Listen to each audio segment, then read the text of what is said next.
Here we Good. go again. You Yeah. know, these sets are dwindling down to a precious few. Only Oh. 5.5 shows to go in this tour, Ah. and boy, we we just can't get enough of this stuff. And we're so happy to be bringing it to you via nugs.net. Oh If you're man. watching the free preview of this, you've just saw maybe you saw the first song of the first set, and you're about to see the first song of the second set, but you can see the whole thing. If you like what you see, you can then go back, watch the whole show, or purchase earlier shows in the tour, purchase the whole tour as a package, and savor it all. Just one of the many fabulous things being offered by Nugs.net.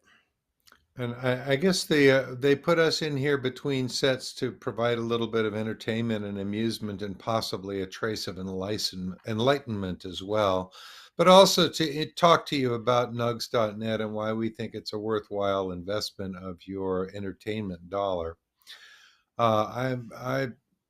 I download the audio from these shows because I'm pulling things from my radio show, and I get to listen to the remixed audio, which is part of the Nugsnet experience as well.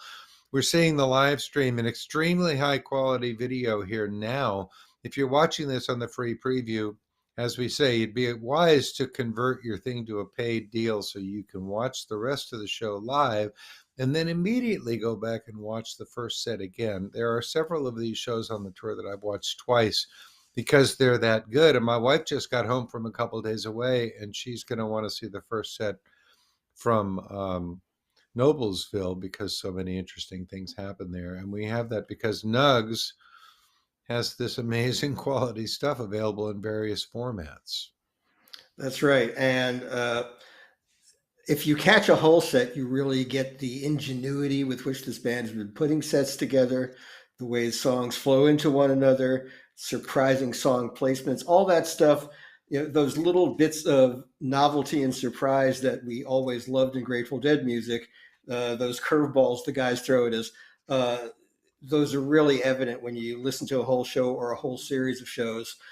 So we Yeah. recommend you do that. And you can also avail yourself of Nugs.net's enormous library of live music in the Grateful Dead continuum, also by many of the premier jam bands, and also by many artists from many different genres. They have a huge library of Bruce Springsteen and Wilco and Humphreys McGee and Fish and Goose, so many others. I recently stumbled on a stash of great stuff from the classic PBS series Austin City Limits. Oh, So much, nice. so much music from so many places. So we've been hollering about Nugs.net this whole tour, and our enthusiasm for that hasn't flagged, and our enthusiasm for the music only grows. David, why don't you run down the first set quickly before we go to our interview? Yeah, let's do that. Oh, they began with Feel Like a Stranger, Brown Eyed Women, Samson and Delilah, Friend of the Devil, It Hurts Me Too, Into Ramble on Rose, High Time, featuring the lovely lead vocal of Ottilie Burbridge, and they closed with that fierce Let It Grow we just heard. Yep. Uh, It's a yeah, it's every set has had like a unique narrative to it and a unique dynamic flow. I really like the Friend of the Devil sort of split the difference between the original up-tempo bluegrass version and the slower reggae-fied lilting yeah. version, and it was somewhere right in the middle tempo-wise, and it really felt nice. And it swung beautifully. Yeah, I love Yeah, that groove of that.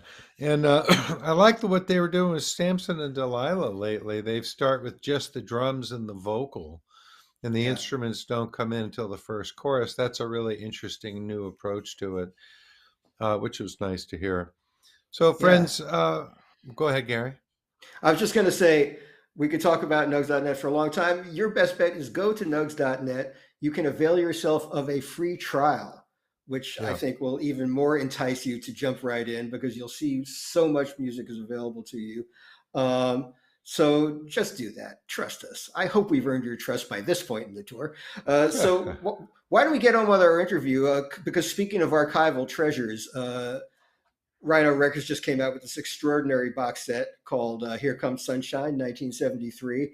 And one of the people who made it sound so good from those archival tapes, is our guest today. So let's go on with our interview with our good friend Jeffrey Norman.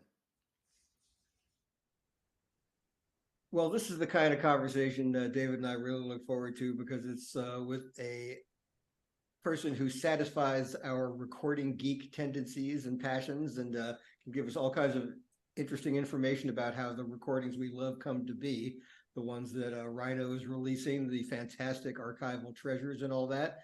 And he's a guy I've known for a long time. In fact, used to work down the hall from me at Grateful Dead Yep. Productions. So I Yep. got to see him working his wizardry frequently. I'd come by the studio and watch him work. He's the guy who has remixed and or mastered a lot of the fantastic archival things that have come out over a long course of years. So please welcome our friend Jeffrey Norman. Jeffrey, hi. Hi, thank you very well. Thanks for the nice introduction. Yep, we did work down the hall a long time ago. That's right. In the later years of Grateful Dead, we should explain, set the context. The Grateful Dead moved their old legendary studio on Front Street in San Rafael into Grateful Dead Productions' new building in Novato. And it was both the merchandising operation and the studio and the space where Jeffrey worked were all under one roof. So I would come over and kibitz and see him at work on one of these fantastic box sets and doing incredible things with tapes that had initially been in not the most pristine form, and finding music in there that even the Grateful Dead hadn't heard in years, because what he does is optimize the music before it gets to you, the listener. Well, and I got to say, I am very fortunate to get to do this. There are many, I don't know how many, but there are a lot of engineers could do this. I've been in the right place at the right time, and I can put up with a lot of crap. So probably all that combination has allowed me to get to do what I do.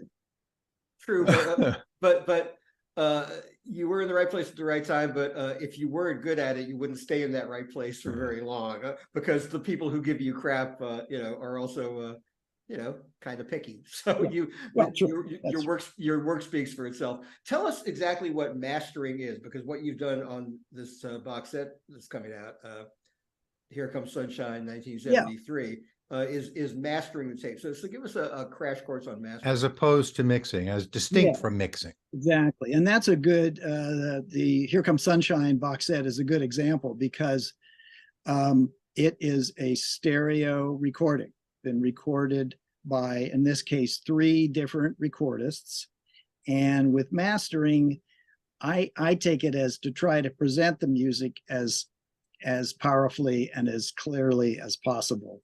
And a lot of cases in this, by the fact there's 3 recordists and a number of technical issues, my job is to kind of even out the problems, if that's possible, make it flow from beginning to end, and fix those little irregularities and again, I can't mix it again. So I can't really add more vocal. I can't really pull out bass or add bass. I have to do it with equalization and some kind of dynamic control. That's one of the key distinctions here. You can't remix it and just make it as, perfect.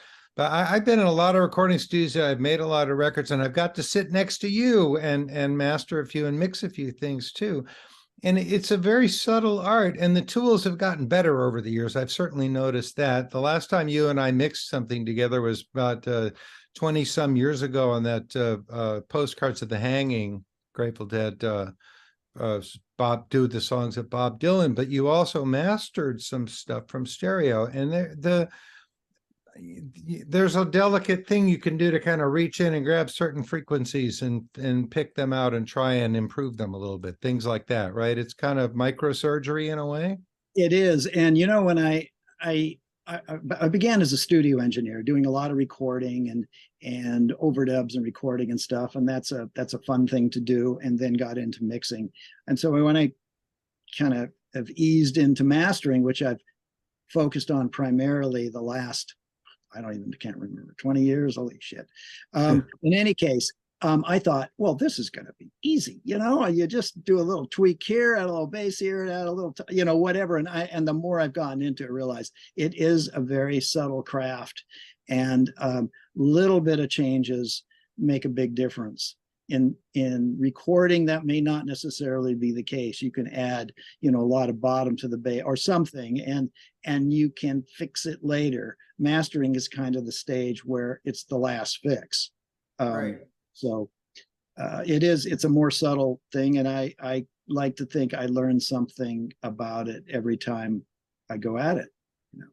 And you don't want to embellish or distort the intent of the musicians. You want to bring out, to the greatest extent possible, what they sounded like on stage in that moment, which didn't always translate to the stereo master you're working with. Sometimes you have to dig down there and find it. And maybe a lot of people don't know that, in the earlier days of the Grateful Dead, especially, they only took multi-track recorders out with them when they were specifically working on a live album or something like that, or doing a film shoot like the Grateful Dead movie. Right. Most of the time, it was going direct to 2-track, and there were various people responsible for getting that music onto tape. Sometimes it was Bear, sometimes it was Kid Candelario, Betty Cantor and the famous Betty boards. Yep.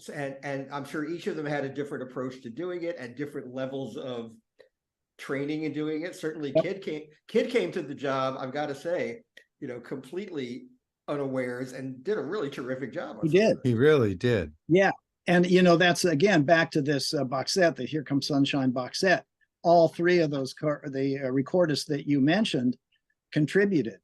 And in some cases, like the first show, the 513 Des Moines show, I had to review my notes because I didn't remember everything, but Betty recorded only the second set, and Kid recorded both sets. So what you hear is going to be Kid's recording from the first set and Betty's on the second set. And when you had two complete sets to choose from on that one, how do you decide which one? You went for the audio consistency of using the two from the same source? Well, no, I didn't. Interesting. I actually used what I thought presented it best. And I really liked Betty's. She also, her panning was as you look at the stage. Bob was on the left, keyboards and stuff, keyboard drums-ish were in the center, and Jerry on the right. And for some reason, Kid put the Jerry more in the center. And I'm making that decision, and it's done. But so anyway, I thought the Betty's worked a little bit better. And then when there were tape, as you know, tape would run out. All of a sudden, we're missing part of the song.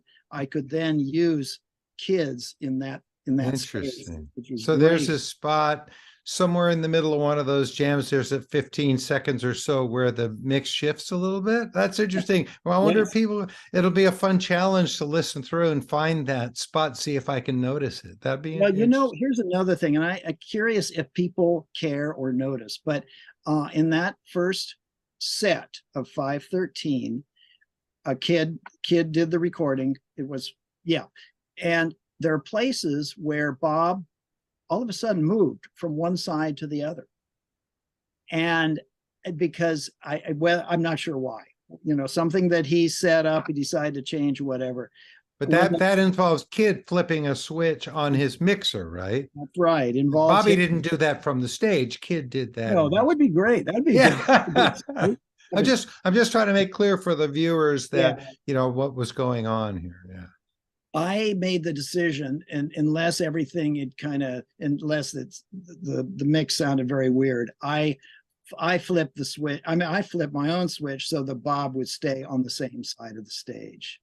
And now what's going to happen with that is that there's a subtle shift of maybe the drum sound, it moved a little bit. I felt it was better not to have Bobby fly from one side of the stage to the other. Did it happen between songs at least? No. In the middle of a song? Yeah, right in the middle of the song. And again, when I'm first mastering, I'm listening through, I'm trying to get tones and stuff, and I make notes and said, okay, Bob's on the left, and then I get done, and all of a sudden, no, I guess I was wrong. Bob's on the right. Well, I wasn't wrong. It's just he flipped. Yeah. Fascinating. That's funny. Fascinating. Um, I, I would imagine that this period of Grateful Dead, 1973 especially, uh, was a good place to work from because the band was playing with such clarity of tone. You know, it was before Jerry started dirtying up his tone a little more. The sound wasn't super saturated. They were leaving a lot out, and their instrument tones were really pristine and beautiful. So I would imagine that was a nice field for you to frolic in. Absolutely. You know, people have asked me, don't you get tired working on Grateful Dead? Oh, And what about you guys? I don't. I no. I find every project I work on to be a challenge and to try to give it the best thing I can. You know, and I can see again, I have my own push on it, and it's someday somebody else is going to be doing this instead of me, or maybe Yeah. next week. But in any case, I never get tired of working on I it. never do either. I've been curating the radio show for 35 plus years. And really, the job is just to mix it up. And I play stuff from different eras and all. And it's impossible to get tired of this stuff if you're paying any attention at all. David Lemieux and I were just talking on Twitter today about this. And people are going, well, it's the same songs on all these shows, you know? Yeah. And I thought, yeah, but it's like tasting 5 different vintages of the same wine, right? They are going to be different if you're attuned to it. Everyone is a new performance of really fertile new material, right? Yeah. And you know, again, the song Here Comes Sunshine, which is really one of my favorite songs. I love that song. And I thought it was a good theme for this box set. You know, to focus it around that song was pretty cool. Yeah, it's all outdoor shows, so Yep. they were all played in that kind of environment, and you know, a summer coming on kind of vibe. You know, it was all like late May, early June. So yeah, it really does feel like the Dead outdoors in that era at that time of year. I wanted to ask you, if the band made it relatively easy for you with this material because of that clarity. What were some of the bigger challenges that you've had? I remember doing a really memorable panel discussion around the Europe 72 box set in New York Yes. during the AES convention one year. And the technical challenges on that, there was like one whole show where there was a hum in Keith's piano that they had to digitally eliminate and then reproduce the sound of wherever that hum was coming from cleanly. And that, stuff like that, I'm sure comes up all the time in some of these tapes that are both old and were not state of the art when they were recorded. Yeah, that's all true. Yeah, the Europe 72, that's a whole nother story. But in this case, yeah, there were some challenges. Again, on the first show, for both the recordists listening to the band, the bass is out of phase. And what that equates, for people that don't know, is that instead of everything being nice in front of you, all of a sudden the bass feels like it's out next to your ears. It's kind of a cool effect, but it's not good in any kind of longevity. And so John Chester, who works with plangent processes, came up with a filter that was able to put the bass below a certain frequency, back in phase, and then added it to the rest of the performance. So the bass, it's not perfect, but it's much better than what it was. And so listening to that, you'll see the bass, I don't know, maybe sounds a little bit different than in other shows, but that was a challenge for sure. I'm trying to think, was that the show that had Mississippi Half Step with lots of crackles and stuff? Guess I could check, but in any case, let me look. I remember visiting you up there at Prairie Sun while you were working on it, and you had so much to do that you had like a kitchen hourglass timer, so that you didn't work on any song more than a certain amount of time because you had to get through it all. That wasn't fun. I'd love to remix that whole project. I did some things in there that just I didn't mean to bring up any bad memories, pal.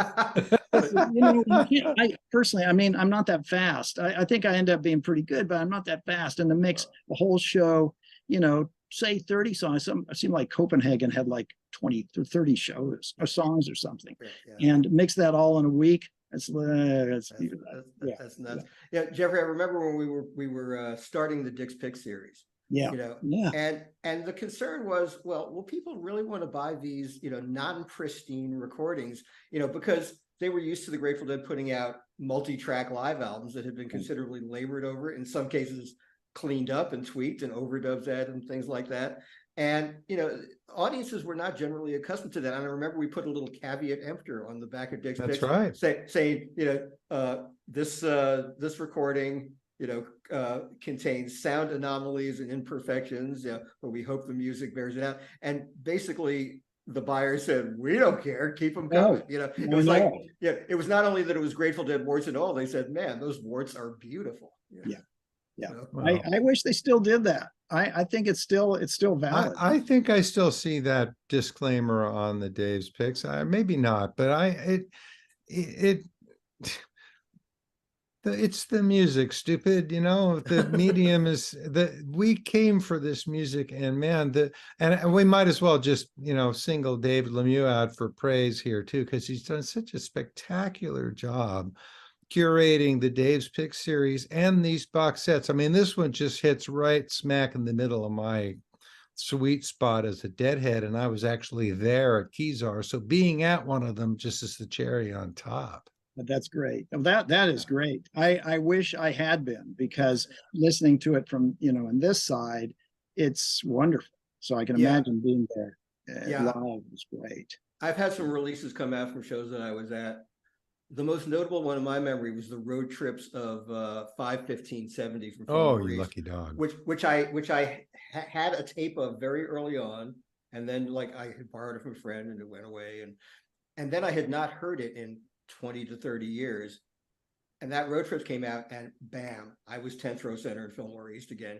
It hit me with exactly the same force the music did when it was live. It sounded so great. The show was every bit as great as I remembered it. So it's amazing to have these shows come back and revisit you, and you know, you're such a part of making it sound so great. Yeah, thank you, sir. Oh, yes. Like I said, I'm blessed to get to do this. You know, I mean, some of the other, like you say, challenges, a lot of it is with the different recordists, different styles. Sometimes some of the shows, for instance, you know, one set be all full, the second set no bass for whatever reason, and to try to, you know, kind of EQ out that instrument so they don't sound such a difference going from set one to set two. That's always a challenge. And you know, and then tape running out at inopportune times and trying to find something that's going to replace it so the music still flows. And Dave Glasser likened this to being the color corrector person in films. You know, you got to take a bunch of stuff from different sources and make it feel like it came from the same place, put it sonically in the same place, which I thought was a nice analogy for it. Listen, I hate to say it, but we are running out of time. We have a very limited time slot here because we're basically just filling time between sets for a Dead and Company tour. And we're having a grand time doing it. And thank you so much for being part of this. I think we've risen significantly above the level of being more interesting than a just please stay tuned card. Well, thank you for including me in all this, because I know you're talking to a lot of people. So that's great. Yeah, thank you. Jeffrey, it's always been a pleasure talking to you and benefiting from your knowledge and Gary, you just know the nicest things to say. Well, you know, I don't have to lie in this case anyway. Hanging out with you in that control room was really such a privilege, and watching you do what we get to hear later on, it's fantastic. If I ever get to mix anything again, like at TRI, you should come by. Well, I'm on the wrong coast, but if my trips coincide, we'll try to make that happen. Good. I've spent this very day I spent in a recording studio. I'm producing a record by a friend of mine who writes songs and plays them on the ukulele. So it's been I was in the studio all day today. I love the studio, and I know you do too. And it's just great that you have this cool gig. Jeffrey Norman, thank you for being with us. Gary, David, thank you very much. Appreciate it. Hope to see you in person soon, Jeffrey. Thanks. Okay.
There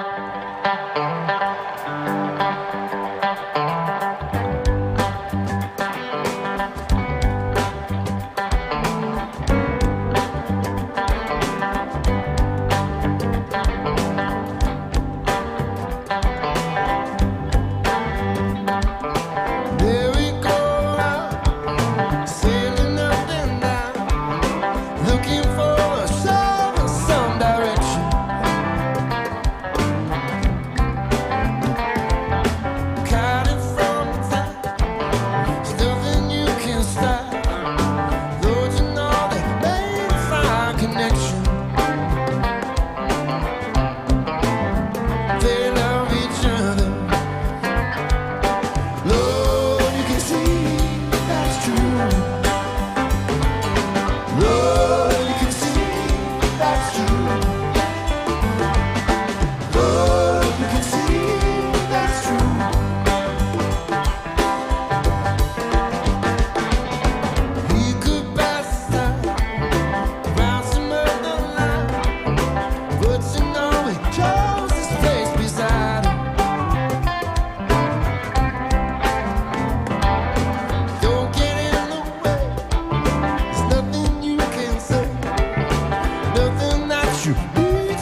See